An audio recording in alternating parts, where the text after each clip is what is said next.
your work. All the recordings will be played once only. The test is in 4 parts.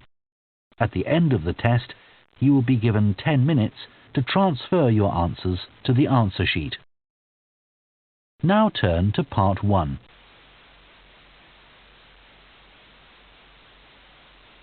Part 1. You will hear a woman phoning a company that converts old photographs to digital format. First, you have some time to look at questions 1 to 3.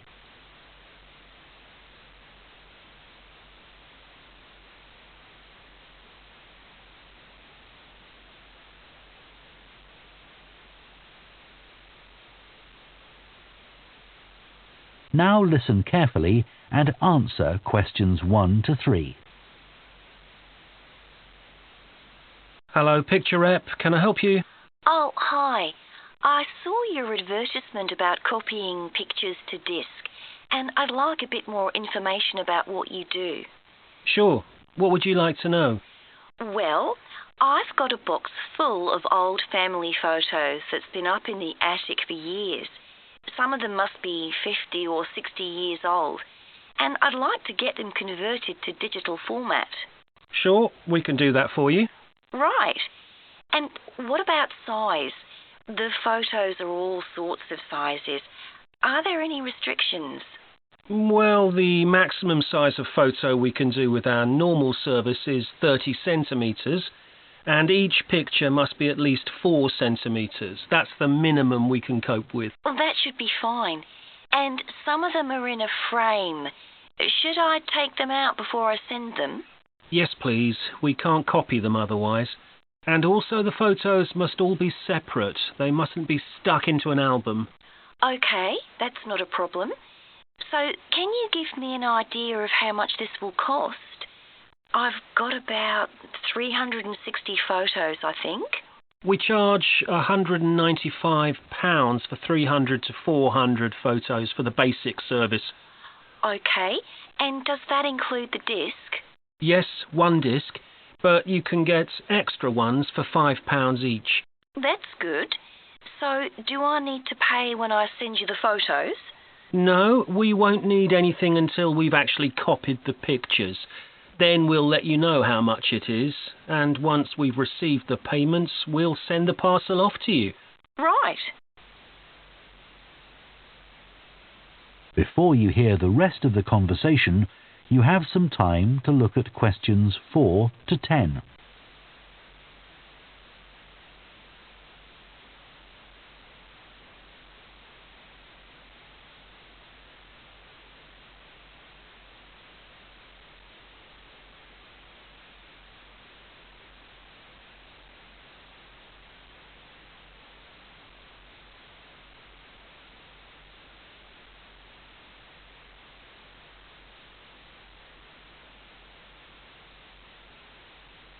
Now listen and answer questions 4 to 10. Is there anything else you'd like to ask about our services? Yes, I've roughly sorted out the photos into groups, according to what they're about. So, can you keep them in those groups when you copy them? Sure. We'll save each group in a different folder on the disk, and if you like, you can suggest a name for each folder. So, I could have one called Grandparents, for instance. Exactly. And do you do anything besides scan the photos? Like, can you make any improvements? Yes, in the standard service, each photo is checked, and we can sometimes touch up the colour a bit or improve the contrast. That can make a big difference. OK. And some of the photos are actually quite fragile. They won't get damaged in the process, will they? No, if any look particularly fragile, we'd do them by hand. We do realise how precious these old photos can be. Sure. And another thing is we can make changes to a photo if you want. So if you want to remove an object from a photo or maybe alter the background, we can do that. Really? I might be interested in that. I'll have a look through the photos and see. Oh, and talking of fixing photos, I've got a few that aren't properly in focus. Can you do anything to make that better? No, I'm afraid that's one thing we can't do. Okay. Any other information I can give you? How long will it all take? We aim to get the copying done in 10 days. Fine. Right, well, I'll get the photos packed up in a box and post them off to you. Right. If you've got a strong cardboard box, that's best.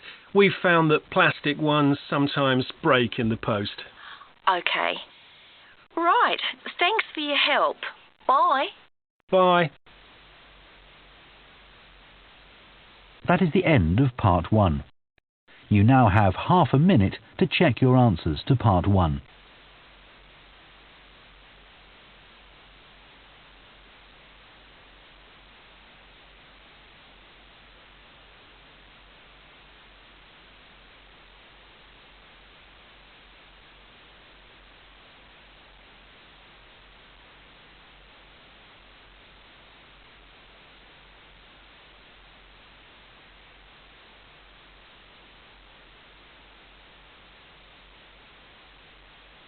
Part 2. You will hear a head teacher talking to parents of pupils about changes at the school. First, you have some time to look at questions 11 to 15.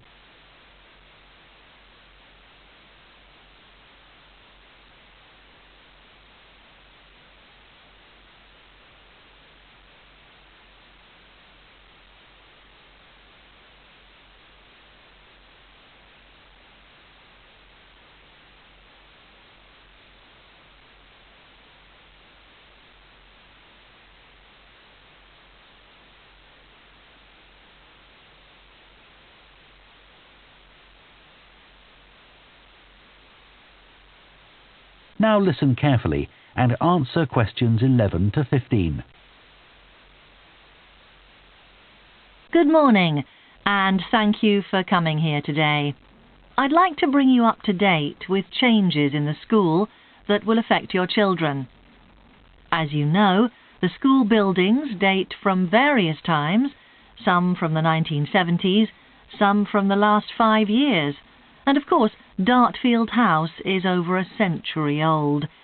It was commissioned by a businessman, Neville Richards, and intended as his family home, but he died before it was completed. His heir chose to sell it to the local council, who turned it into offices. A later plan to convert it into a tourist information centre didn't come about through lack of money, and instead it formed the nucleus of this school when it opened 40 years ago. The school has grown as the local population has increased, and I can now give you some news about the lower school site, which is separated from the main site by a road. Planning permission has been granted for development of both sites. The lower school will move to new buildings that will be constructed on the main site. Developers will construct houses on the existing lower school site. Work on the new school buildings should start within the next few months. A more imminent change concerns the catering facilities and the canteen. The canteen is always very busy throughout the lunch period. In fact, it's often full to capacity because a lot of our pupils like the food that's on offer there. But there's only one serving point, so most pupils have to wait a considerable time to be served. This is obviously unsatisfactory, as they may have hardly finished their lunch before afternoon lessons start. So, we've had a new food hall built, and this will come into use next week. It'll have several serving areas, and I'll give you more details about those in a minute. But one thing we ask you to do to help in the smooth running of the food hall is to discuss with your children each morning which type of food they want to eat that day, so they can go straight to the relevant serving point. There won't be any junk food. Everything on offer will be healthy, and there's no change to the current system of paying for lunches by topping up your child's electronic payment card online. You may be wondering what will happen to the old canteen. We'll still have tables and chairs in there, and pupils can eat food from the food hall or lunch they've brought from home. Eventually, we may use part of the canteen for storage, but first, we'll see how many pupils go in there at lunchtime. Before you hear the rest of the talk, you have some time to look at questions 16 to 20.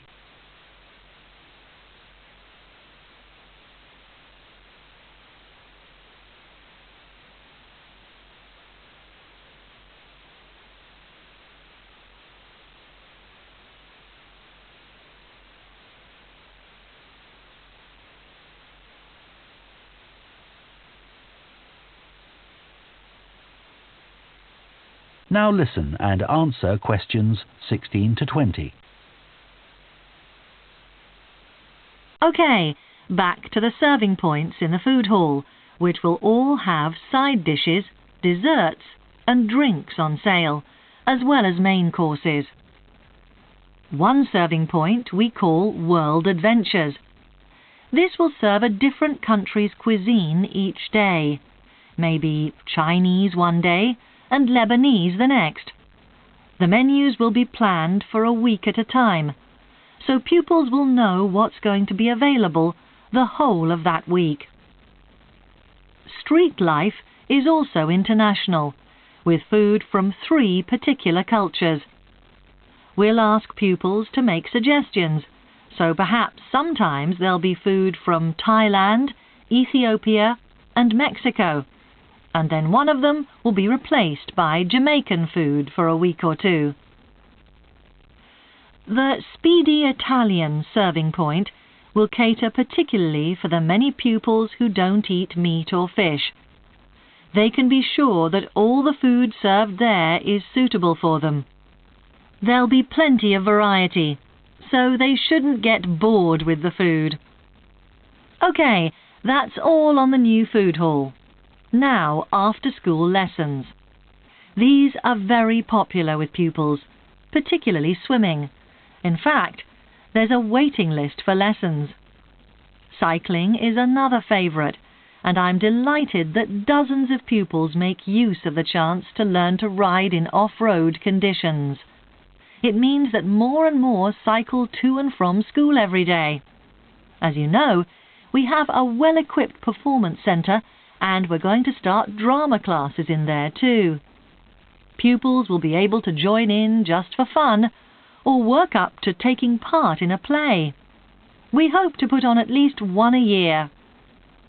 We already teach a number of pupils to use the sound and lighting systems in the centre, and a former pupil has given a magnificent grand piano to the school, so a few pupils will be able to learn at the school instead of going to the local college, as many of them do at the moment. That is the end of Part 2. You now have half a minute to check your answers to Part 2.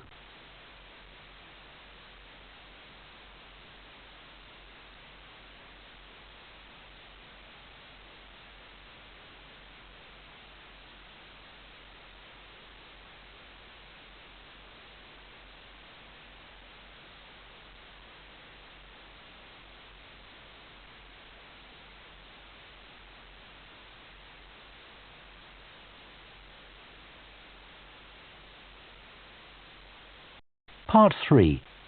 You will hear 2 psychology students called Luke and Susie discussing their assignment on sleep and dreams. First, you have some time to look at questions 21 to 24.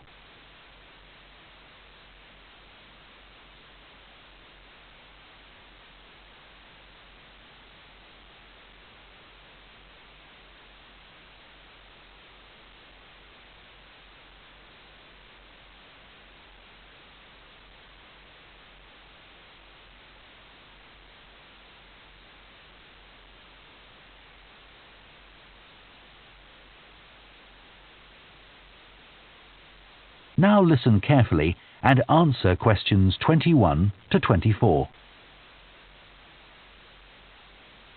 So, Luke, For our next psychology assignment, we have to do something on sleep and dreams. Right. I've just read an article suggesting why we tend to forget most of our dreams soon after we wake up. I mean, most of my dreams aren't that interesting anyway. But what it said was that if we remembered everything, we might get mixed up about what actually happened and what we dreamed. So it's a sort of protection. I hadn't heard that idea before. I'd always assumed that it was just that we didn't have room in our memories for all that stuff. Me too. What do you think about the idea that our dreams may predict the future? It's a belief that you get all over the world. Yeah. Lots of people have a story of it happening to them. But the explanation I've read is that for each dream that comes true, we have thousands that don't. But we don't notice those. We don't even remember them.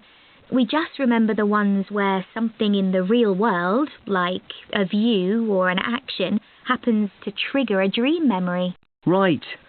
So it's just a coincidence, really. Something else I read about is what they call segmented sleeping. That's a theory that hundreds of years ago, people used to get up in the middle of the night and have a chat or something to eat, then go back to bed. So I tried it myself. Why? Well, it's meant to make you more creative. I don't know why, but I gave it up after a week. It just didn't fit in with my lifestyle. But most preschool children have a short sleep in the day, don't they? There was an experiment some students did here last term to see at what age kids should stop having naps, but they didn't really find an answer. They spent a lot of time working out the most appropriate methodology, but the results didn't seem to show any obvious patterns. Right. Anyway, let's think about our assignment. Last time I had problems with the final stage, where we had to describe and justify how successful we thought we'd been. I struggled a bit with the action plan too. I was okay with the planning, but I got marked down for the self-assessment as well. And I had big problems with the statistical stuff. That's where I really lost marks. Right. Before you hear the rest of the discussion, you have some time to look at questions 25 to 30.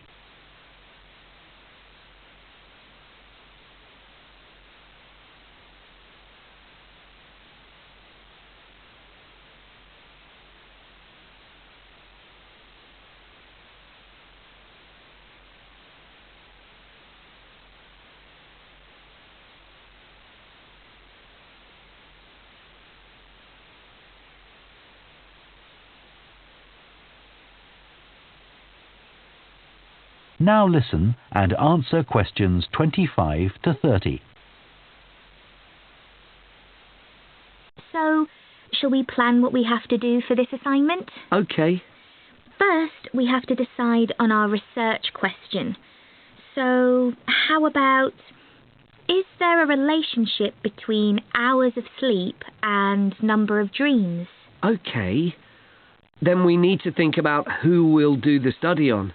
About 12 people? Right. And shall we use other psychology students? Let's use people from a different department. What about history? Yes, they might have interesting dreams. Or literature students. I don't really know any. Okay, forget that idea. Then we have to think about our methodology. So we could use observation, but that doesn't seem appropriate. No. It needs to be self-reporting, I think. And we could ask them to answer questions online. But in this case, paper might be better, as they'll be doing it straight after they wake up. In fact, while they're still half asleep. Right. And we'll have to check the ethical guidelines for this sort of research. Because our experiment involves humans, so there are special regulations. Yes. I had a look at those for another assignment I did. There's a whole section on risk assessment, and another section on making sure they aren't put under any unnecessary stress. Let's hope they don't have any bad dreams. Yeah.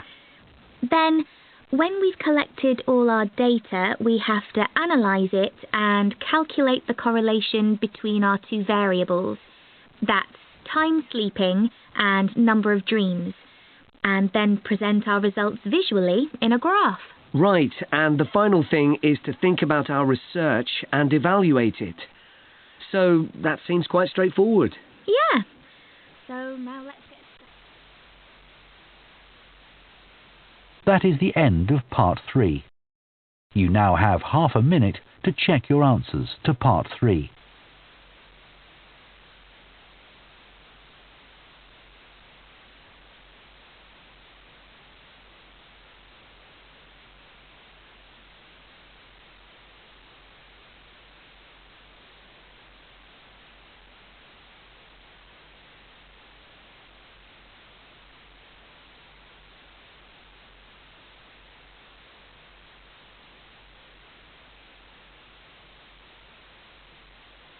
Part 4. You will hear a sports science student giving a presentation on the health benefits of dance. First, you have some time to look at questions 31 to 40.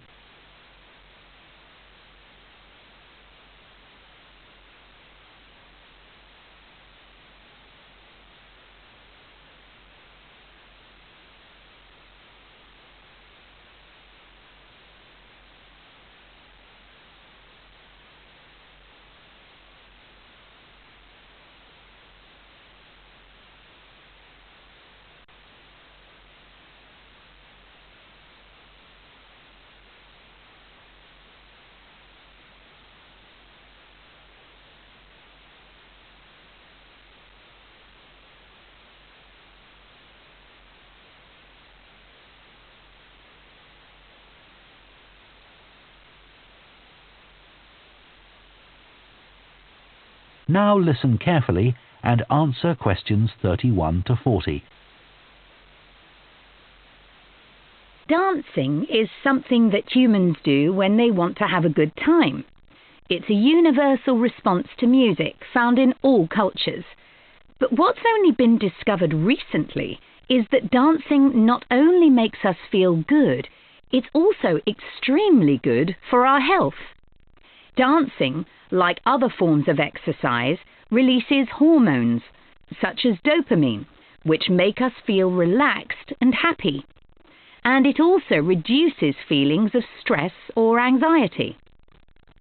Dancing is also a sociable activity, which is another reason it makes us feel good.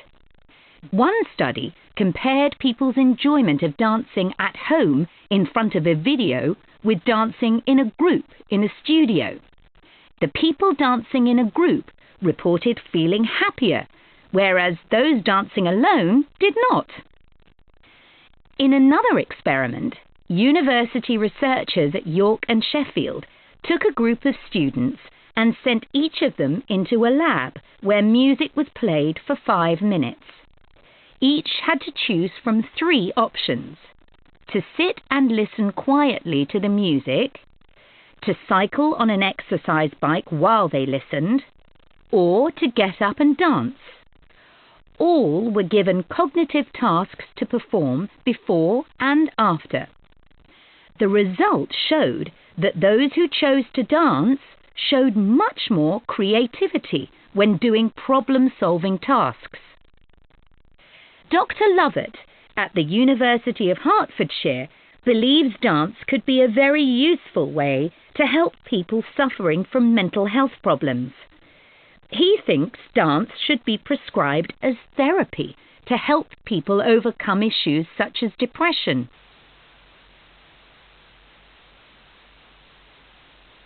It's well established that dance is a good way of encouraging adolescent girls to take exercise.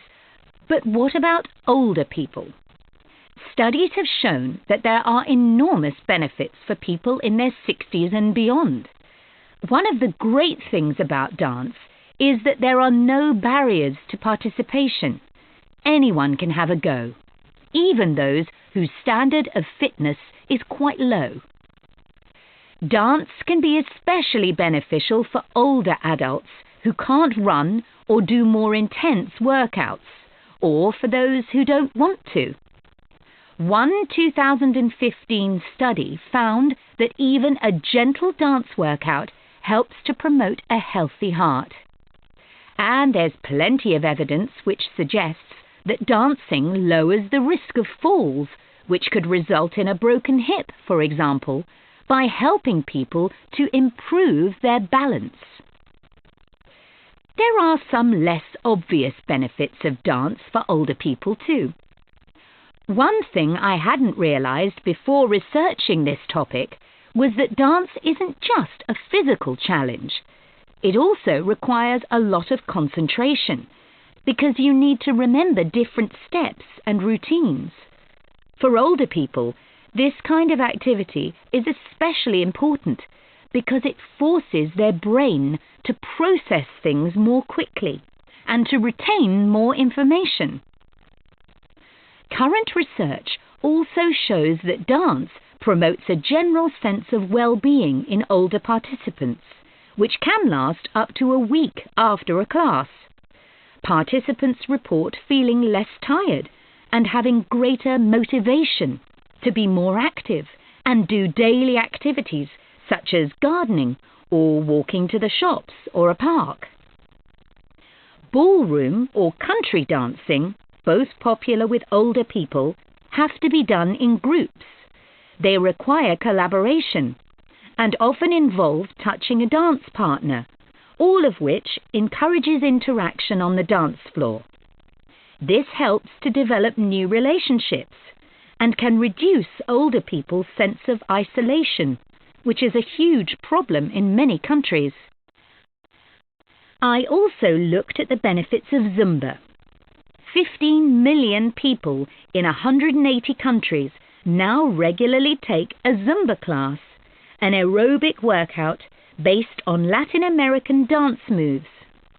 John Porcari, a professor of exercise and sports science at the University of Wisconsin, analyzed a group of women who were Zumba regulars and found that a class lasting 40 minutes burns about 370 calories.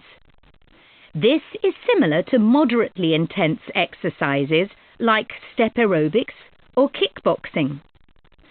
A study in the American Journal of Health Behavior showed that when women with obesity did Zumba 3 times a week for 16 weeks, they lost an average of 1.2 kilos and lowered their percentage of body fat by 1%. More importantly, the women enjoyed the class so much that they made it a habit and continued to attend classes at least once a week. Very unusual for an aerobic exercise program. Dance is never going to compete with high-intensity workouts when it comes to physical fitness gains, but its popularity is likely to keep on rising because it's such a fun way to keep fit. That is the end of Part 4. You now have 1 minute to check your answers to Part 4.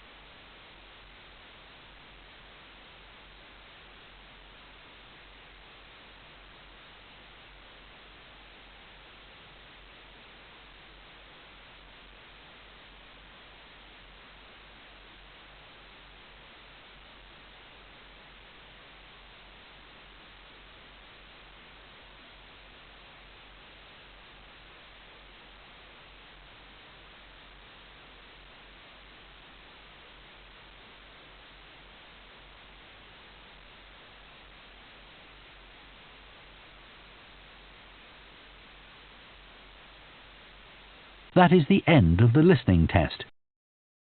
In the IELTS test, you would now have 10 minutes to transfer your answers to the answer sheet.